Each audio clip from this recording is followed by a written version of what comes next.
कभी सोचा है कि क्या एक अकेला इंसान सच में पूरे के पूरे समाज की किस्मत बदल सकता है? आज हम एक ऐसी सच्ची कहानी सुनने वाले हैं जो साबित करती है कि हाँ, बिल्कुल बदल सकता है। और ये कहानी है एक बहुत ही असाधारण इंसान की, हरिवंश सर की।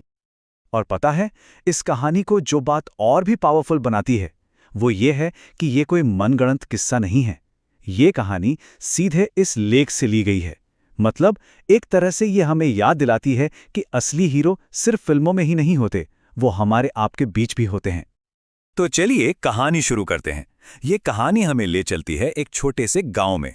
सोचिए, एक ऐसी जगह जो दुनिया के शोर शराबे से एकदम दूर है। यहीं पर हमारे हीरो हरिवंश सर पले बढ़े। जरा एक पल के लिए उस सीन को इमेजिन कीजिए। हरिवंश सर, एक गरीब किसान के बेटे, और गांव भी कैसा, जहां बिजली तक नहीं थी। लेकिन देखिए, पढ़ने की, कुछ जानने की जो प्यास थी ना, वो इतनी गहरी थी कि अंधेरा भी उन्हें रोक नहीं पाया। हर रात वो एक टिमटिमाती हुई लालटेन की रोशनी में पढ़ते थे। और उस छोटी सी लौ में एक बहुत बड़ा इरादा, एक बहुत बड़ा संकल्प जल रहा था। लेकिन उनके इस जुनून को ना शक की दीवारों से टकराना पड़ा। मतलब हर तरफ से उन्हें बस एक ही सवाल सुनने को मिलता था, गांव का लड़का क्या करेगा? और ये कोई सवाल नहीं था, आप समझ रहे ना? ये तो वो निराशा थी, वो मायूसी थी जो उनके आसपास हर जगह फैली हुई थी।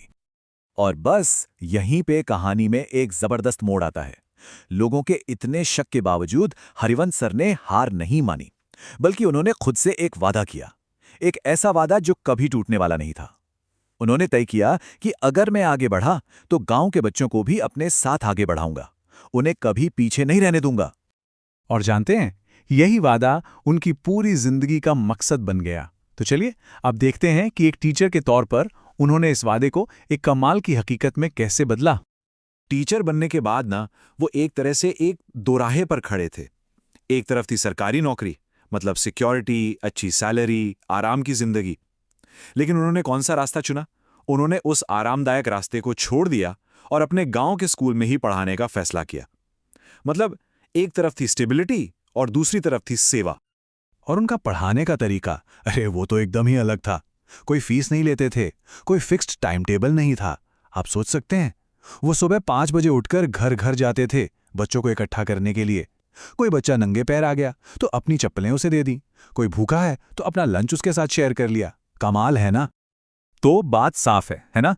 हरिवंश सर सिर्फ मैथ्स या साइंस नहीं पढ़ा रहे थे, वो कुछ बहुत बहुत गहरा कर रहे थे। वो उन बच्चों को खुद पर यकीन करना सिखा रहे थे। वो उन्हें हिम्मत दे रहे थे कि तुम भी बड़े सपने देख सकते हो। तो सवाल ये उठता है कि इस सारी निस्वार्थ मेहनत का, इस लगन का आखिर नतीजा क्या निकला? क्या उनके काम से सच में कोई फर्क पड़ा? चलिए अब इस पर आते हैं। और ये जो उन्होंने किया, ये कोई 1-2 साल की बात नहीं थी। पूरे 30 साल। सोचिए जरा, 30 साल का अटूट समर्पण, 3 दशक।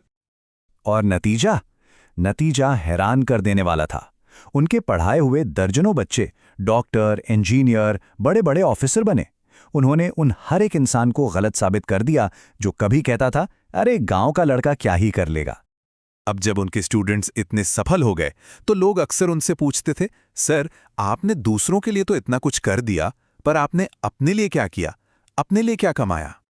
और बस यही सवाल हमें इस कहानी के सबसे दिल को छू लेने वाले सबसे गहरे हिस्से तक ले जाता है।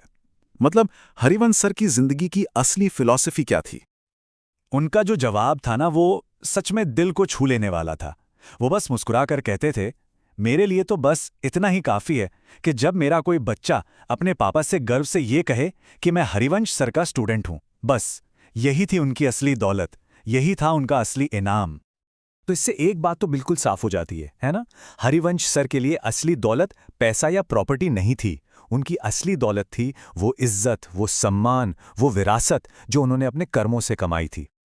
और शायद यही इस पूरी कहानी का सबसे बड़ा सबक है। ये कहानी हमें ये दिखाती है कि दुनिया बड़ी बड़ी बातों से या भाषणों से नहीं बदलती। दुनिया बदलती है हरिवंश सर जैसे लोगों के निस्वार्थ कामों से, उनके एक्शन से। सोचने वाली बात है ना?